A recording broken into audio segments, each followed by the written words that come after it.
So all the blades have now been heat treated, they've been ground down, they've been polished and then sent off to Falmouth to get all the logos and the founding member etched onto the blades. We just received them back, and as you can see, there are many blades to crack on with. And we cannot wait to see what they look like with all the handles on. And speaking of the handles, not only have we just received these today, we've also received our American black walnut, which is heavily packaged inside this. So if you give me about an hour to get into it, we'll crack on and get the handles cut, then we'll clamp them together and proceed with the next steps. So after a little bit of wrestling with that package we received, managed to get the American black walnut out, and we'll now clamp it up on the CNC machine and get them cut. So now we're just going to secure this in place. Put a hole in there, one down the end.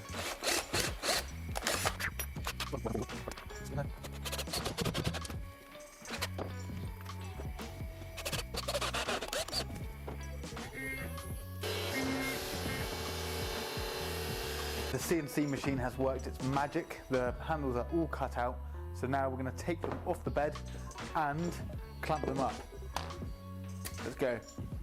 So to help unify the blade blank to the beautiful American black walnut handles, we need some teeny tiny little pins. We'll cut them now and cause some incredible spark and entertaining shots for you.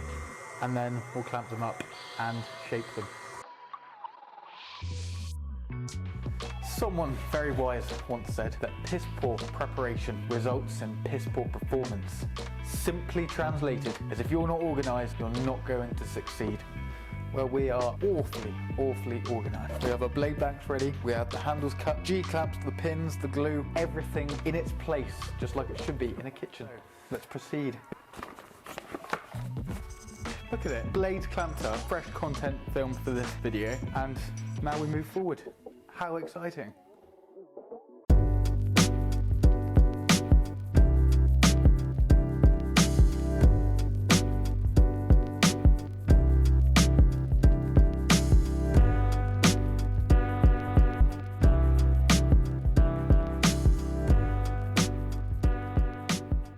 And so, as you can see, a lot of work goes into each and every single knife that we make here at Perusai. But now it's time for possibly my most favourite part of the process, and I'm sure all of you have been on one of our knife making experience days. You can understand why. This is literally where the whole wood and all the contrasts just absolutely pop out, and the whole handle just transforms into a beautiful piece of natural art almost. So to do this transformation, we finish it with beeswax.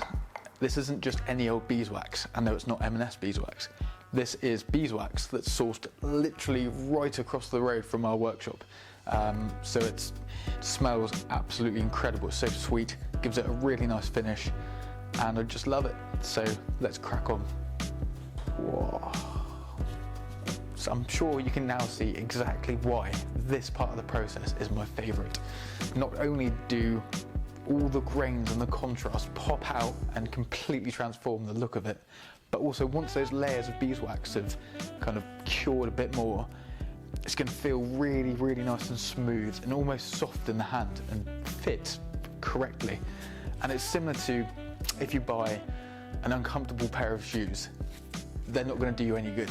It's very similar with a knife as well. You want it to fit correctly, otherwise you'll end up with problems. So for me, when I was chefing for the previous 15 years or so, I found that the plastic handled knives, and unfortunately global knives for me, weren't right. And I would end up with like horrible blisters, and yeah, it wasn't nice. So the reason we've chosen wood and just natural beeswax to kind of finish them is over time, because that wood is quite soft, over time it will almost fit to your hand. So it will be unique to your grip. I could get into a lot of depth about all of this, but we have things to do.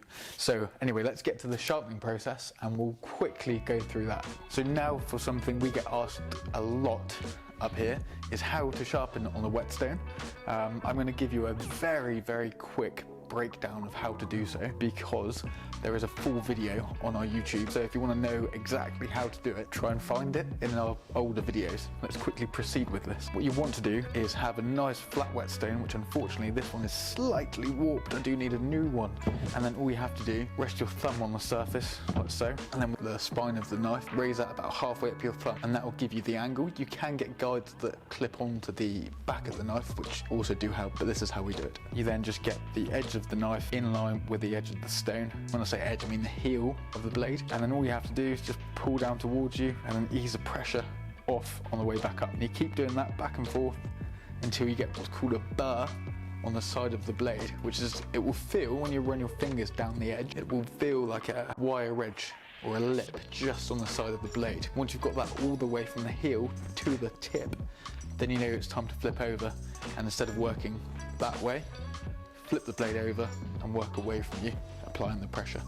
Again, if you want to see the full video, just find it in our older videos of our YouTube. Right, let's summarize this whole journey. So I just want to say a massive thank you to everyone who has supported us, not just with the crowdfund, but also over the last 5 years or so. It really, really helps.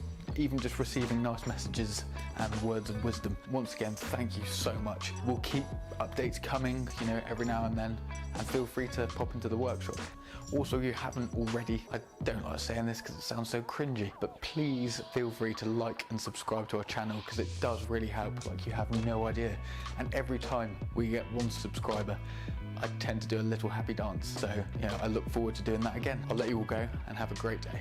And so with I actually feel like Wolverine holding these like this. Anyway, with this batch of knives done for the crowdfund, we'll send these off and the rest will follow sharpish. And yes, that knife pun was intended.